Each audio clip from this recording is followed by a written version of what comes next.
আসসালামু আলাইকুম এভরিওয়ান। আজকে চলে আসলাম সকালবেলার একটা ভাজির রেসিপি নিয়ে। এই ভাজিটা আপনি সকালে রুটি, পরোটা বা দুপুরে ভাতের সাথে যে কোনোভাবেই খেতে পারবেন। চলেন শুরু করা যাক আজকের এই রেসিপিটা। ভাজিটা করব আমরা বেগুন আলু মিক্স ভাজি। আপনি চাইলে টমেটোও দিতে পারেন, টমেটোটা একদমই অপশনাল। আমি 2 টেবিল চামচ সয়াবিন তেলের সাথে 1 টেবিল চামচ সরিষার তেল দিয়েছি। এবার এখানে মাঝারি 2টো পেঁয়াজ দিয়ে দিলাম। আমি যেহেতু অনেক বেশি পরিমাণ ভাজি করব, এখানে একসাথে 3-4 দিনের ভাজি করার প্ল্যান, তাই সব বেশি করেই দিচ্ছি। 2 চা চামচ হলুদ গুঁড়া দিচ্ছি। এবার এখানে একটু পানি দিয়ে দিব। এবার দিয়ে দিচ্ছি ধনিয়া গুঁড়া 2 চা চামচ পরিমাণ।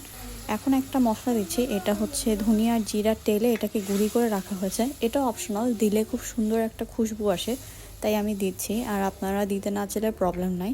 আপনারা আরেকটা জিনিস দিতে পারেন, সেটা হচ্ছে লাল মরিচের গুঁড়া। আমার যেহেতু বাচ্চা খাবে, তাই আমি এখানে লাল মরিচের গুঁড়া অ্যাভয়েড করছি। আপনারা চাইলে 2 চা চামচ মরিচের গুঁড়া দিতে পারেন। এবার আমি এখানে আলু আর বেগুনটা দিয়ে দিব। এগুলো আমি আগেই ধুয়ে রেখেছিলাম। এবার এটাকে ভালো করে নেড়ে মশলাগুলো মিক্স করে ফেলতে হবে।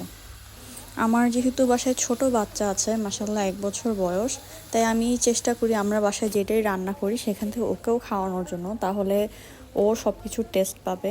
তো সব কিছু তো আর দেওয়া হয় না, বাট এই ভাজিটা দিব প্ল্যান করেছি, তাই আমি এখানে লাল মরিচের গুঁড়াটা টোটালি অ্যাভয়েড করেছি, না হলে এখানে মরিচের গুঁড়া দেওয়া হয়।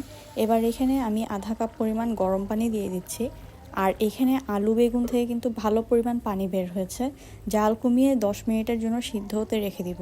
10 মিনিট পর আমি কেটে রাখা টমেটো দিয়ে দিচ্ছি।